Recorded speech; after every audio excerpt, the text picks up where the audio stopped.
Hey Cedric, it's nice to see you again. I think last time was in Rome in June. Yes. And you met the Pope too, no? Yeah, it was a great opportunity, yes. Last time when we talked, we spoke a lot about me and my journey in Africa, crossing 7 countries on a bicycle.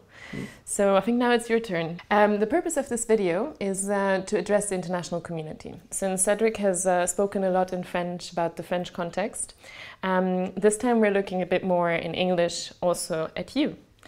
So maybe let's start with the first question. Who are you, Cedric? What do you mean? Who am I? Tell us a little bit about you. What makes you tick? What makes you be motivated to work as the founder, be the founder of the Climate Fresk? Okay, it's not easy for me to talk about myself, but I will try. It's not easy for anybody, especially for me. But I would define myself as somebody who wants to fix things when they get wrong. So it's a bit of my obsession, and maybe that's the reason why one day I understood that we have an issue with climate change, and it triggered a lot of things with me, and I switched job and I changed job, and I moved to this topic. So you said you like to fix things. Where does that come from? Maybe for a long time ago, since I was a kid. Liking to play Lego and to build things with building blocks. I think it's something very. As a kid, I wanted to be an engineer, but you know the kind of engineer that has crazy ideas and make crazy things. Not the real engineer that I'm today, in fact. But I was thinking of being somebody who invents things. You know, the crazy guy in the movie with the crazy hairs like that, who invent crazy things. Yeah, that's what I wanted to be when I was a kid. Do you think you managed?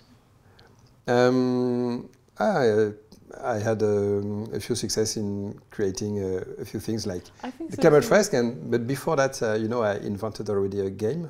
True, about wine, right? About wine tasting. Yeah. So my first invention was a game about wine tasting, and so the Climate Fresk is a second trial to invent something about pedagogy. A game, a workshop based on collective intelligence to learn about something. So the first one was about wine. It was called Carpe Vinum, and it was about wine tasting with 2 bottles in a box, and people tasting wine, answering questions about the wine in teams, and in teams there were same concept: try, fail, improve, learn from the mistakes, etc. And it was very funny. It was a very funny game. So now briefly, can you tell me about Climate Fresk and how it all began? Yeah, so it began in 2015.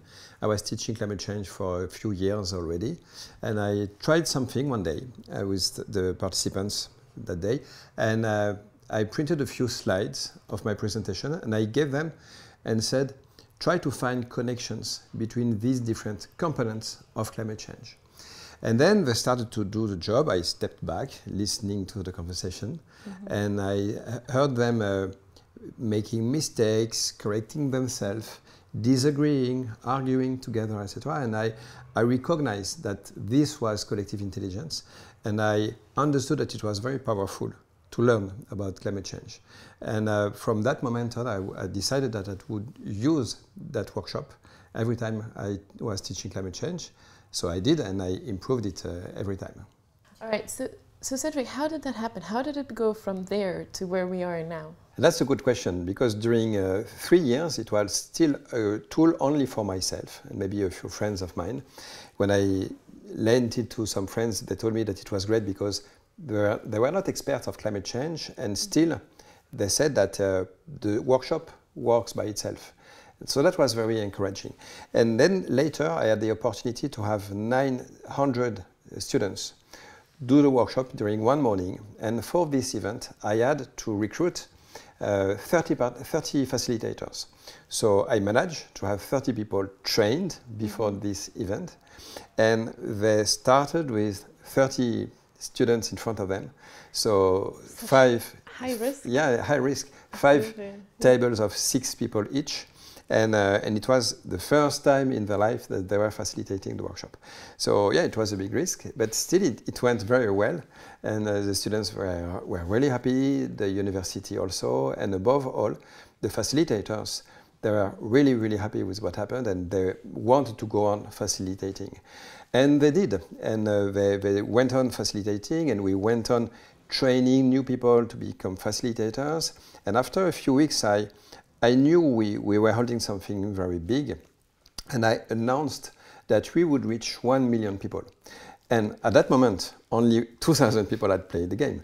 And, but still, I knew it. I knew it because I saw the dynamics, and I knew about exponentials, and I know that it can go very quick.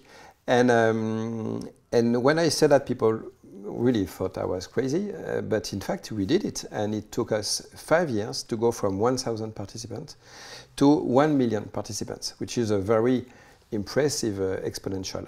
And all of this is a result of the community. I only created the game at the beginning, and it was powerful because it was an organic growth, and each fresker feels responsible for spreading the game.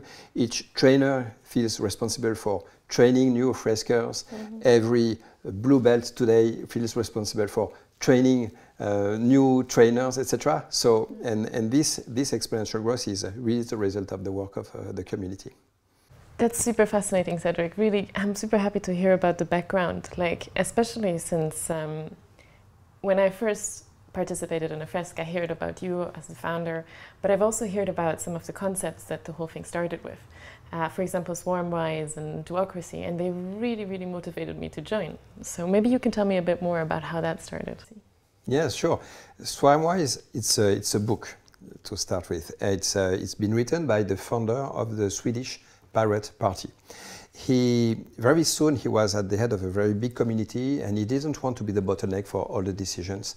And he organized his community in a way that they can make decisions on the ground, and they can be very active and participating. And I had the opportunity to read this book because a friend of mine, Charles Siro, was he's one of the founders of the association. He told me about the book just between the moment when we created the association and the moment when we had the first General Assembly with a lot of people attending it. And so I went through the book, and it was very inspiring because it was already the way we were organizing ourselves as a community. And so it's based on several principles, like the rule of the 3 pirates that we took and named the rule of the 3 freskers, and also the principle of duocracy. The people who do things make decisions, and the people who decide to do things, they do it. And it's very important to have these 2 principles. Duocracy is important because if you don't put in place this kind of principle, you will have people who say, we should do this, we should do that, and then nobody does anything. Yeah.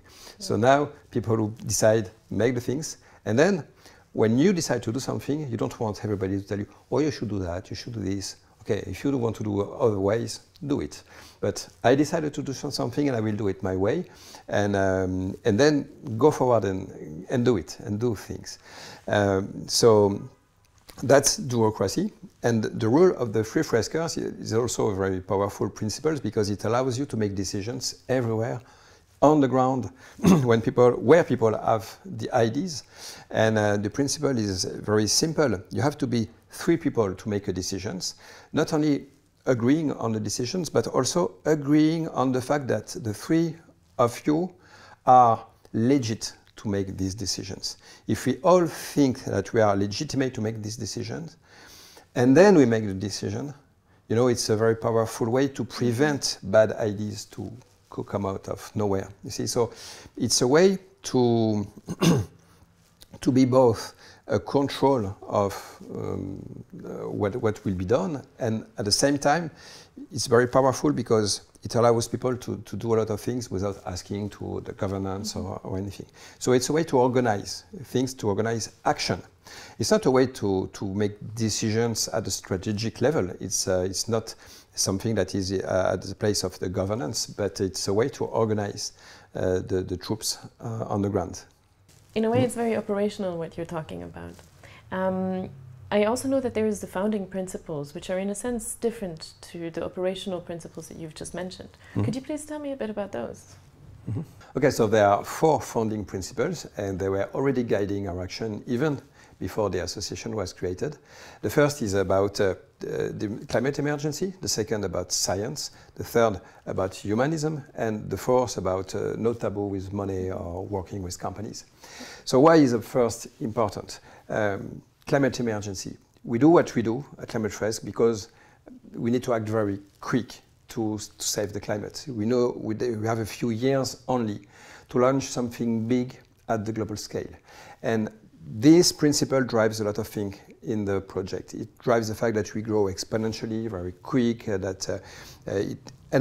if it puts a lot of pressure on everybody, we know that this principle is guiding us. The second principle is about science. The workshop is based on an IPCC report, and it's based only on scientific facts, and it's very important. The third is about humanism, because we do what we do for humanity. We want to save the climate because we want to have a livable planet at the end of the century and later. And we do that for the people. So it's important never to forget that we do that for the people, and we keep the principle of humanism in everything we do every day. And the fourth principle is about no taboo with money and with the fact of working with other companies, because you cannot do a big movement without financial means. And the fact that people can do the Fresk for free or for money, it's very important, in fact, because it allows a lot of climate activists to do their job as a climate activist, and at the same time being able to make a living, because sometimes they go and do a Fresk for money for a company or something. And we are not ashamed of that. We are even very proud that we can allow people to make a living out of the Climate Fresk. And so it was important to say it, and to say that we have no taboo with money, and also we have no taboo with the fact of fresking big companies, even big polluters, because in fact they are the first one to fresk. And it's also very, very important to remind that. All right, Cedric, now let's talk about the community, the actual people who are fresking. Tell me a bit about them. The community is very key in the project, and in fact we have created the association because there was a community. There were a lot of people wanting to help with the project. After a few months, after the event I told you about with this university, after a few months, it's like I turned back and I saw a lot of people joining this effort, joining this movement, a lot of pioneers, and still today a lot of people joining the movement. And to me, it's very moving to see the enthusiasm of the people in the community. For example, when I hear about a Fresk that is happening at the other end of the world, and you learn about it on LinkedIn, it's really great, because at the beginning of the project I knew all the freskers. Then there were people I didn't know. Then there were green belts that I didn't know. Now there are blue belts that I don't know, and it's because it's too big, and it's really amazing. And when you have such a big community, it's not easy, because the people who have joined recently, they don't have the same history with the project and the people who were here at the beginning. You have a lot of people coming from many countries, different cultures, and we have to have all these people work together and still be a community. So, plus the fact that we grow very quick, and this is shaking. I mean, it's traumatism from the beginning. It's kind of traumatism to grow that quick. You can imagine the growth of the team, the growth of the community, etc. So it creates tensions, and but we have in our principles humanism and the fact that we need to take care of each other and to be caring about the people, and so. Yeah, we have. It's a big challenge to remain a very powerful community, and to also turn ourselves to the rest of the world and go and talk to the people who are very far away from what we are, far away from what we think. We need to talk with people who really disagree with us. That's a big challenge. So you see, this community is facing a lot of challenges, but I trust it. We are a great community. We went from 0 to 2 million. So as the founder of Climate Fresk, what is your dream for it now? My dream. Before I talk about my dream, I want to share what I believe for the project. I really do believe that this project has the power to really change something in the world. It has the power to help reaching some social tipping point where the whole world will switch to a real ecological transition. And for that, my dream is that we reach 1 million freskers, and not just for the figure, 1 million freskers, because with such a volume, it means that you have the power to reach everybody, to reach every level of the population, all from the decision makers to the kids and all the countries also. And we need to go fast, we need to go far, and we need to adapt to all the context. We also need to try, to fail, to learn, because that's how we work, and adapt all the way long. So my dream is to reach 1 million freskers in order to be able to reach that tipping point. So we've talked so far about the past, the future, the present, and it's super interesting.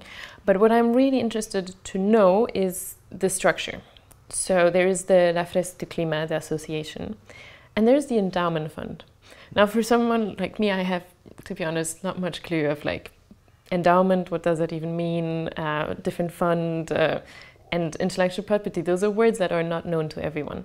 So maybe you could explain a little bit about that. Well, endowment fund is about intellectual property. So first I need to define what it's about. Why is intellectual property important? Let me give you 2 examples. First example, what happens if I pass away? Then the whole community would have to deal with my family, and maybe they don't have the same vision as me, so it could become a real problem for the use of the game. Another example, imagine a big oil company creates a game on climate with more or less part of the content of the Climate Fresk, and names it the same way. And most of the content is more climate skeptical than pure science, you know. What happens then? That we really need to protect the game. It's protected through copyright on the content of the game. It's protected through the trademark, also the Climate Fresk, Fresque du Climat, or the translation in other languages. All of these things need to be protected so that the community is protected while using the game. And that's the reason why I created the Endowment Fund, which is a charitable organization. And I transferred the IP, the intellectual property, to this Endowment Fund. And its main role is to safeguard the IP and to make sure that everybody in the community is able to use the game safely. And then, as the owner of the IP, the Endowment Fund will give the license to local entities that will use the workshop. It will also set the level of ambition of the project, and it will safeguard the funding principles that we've been talking about. So now that question's out of the way. What exactly is your role in the Endowment Fund, and how does it work? So as you understand, the role of the Endowment Fund is quite limited. It's run by a board of only a few people, including myself. I'm the founder of the Endowment Fund, and as such, I'm responsible to make sure that the funding principles are respected. I'm also the chairman at the moment, but it could change in the future. And we, as the board of the Endowment Fund, we make decisions about which entity is going to operate the workshop. Okay, Cedric, so what exactly is going to be your role in the future, or how do you see yourself? What I want to do is go on supporting the project. Because I'm the author of the Climate Fresk, people may know my name, and that can open doors. And that's what I like, to connect people, so build a relationship with other organizations. And that's how I want to support the project. And the other way I want to be involved is by meeting the community, because I want to get inspired by the community, and maybe I can also inspire them through my experience, so that through all the things we have lived from the beginning of the project. Okay, so Cedric, do you ever get anxious yourself? Like, especially when you're thinking of the current state of geopolitics or upcoming elections, or maybe, you know, the rise of the far right in Europe? It's a fair question. We are all aware of the situation. The climate issue question is going backward, and while at the same time the climate emergency is more and more present, and it's in this context it's normal that freskers or climate activists feel eco-anxiety. I do myself feel this anxiety, but we are aware of what's going to happen if we go on the same trajectory. So we need to go on. We need to wake up, to stand up, and to go on fresking, because we know that people are not aware of climate change. It would be a mistake to think that now everybody knows we need to take actions. Of course we need to take actions, but let's not think that everybody knows about climate. So we need to go on fresking, and that's what motivates me when I wake up in the morning, thinking that we have this tool in our hands and that it's able to really have an impact on the world. And that's the reason why I'm so pushy, and I want to set the level of ambition very high on the project, and reaching like 1 million freskers. So yeah, that's what I'm thinking of in the morning. We don't have the right to let go and to be despaired. We need to go on fresking. Yeah, you're right. We are definitely all in the same boat in a sense. But I have to say, it's all looking pretty grim out there. So what do you say to people who don't believe that we are going to make it? To be honest, Fresk doesn't work. Look at what we've done so far. In France, we had the opportunity to fresk the ministerial advisors. And did the trajectory of France change about climate? No. We had the opportunity to fresk the exco of big companies. And did they completely switch to a sustainable activity? No. Myself, I had the opportunity to fresk the board of a big oil company in France, and did it change the state of mind of this board? No, it doesn't change much. So Fresk doesn't work, and the point is, Fresk doesn't work until it does, because one day you will be fresking 10 people and you don't know, but among them maybe there is the next serial fresker who will fresk 100 times more people than you ever do in your life.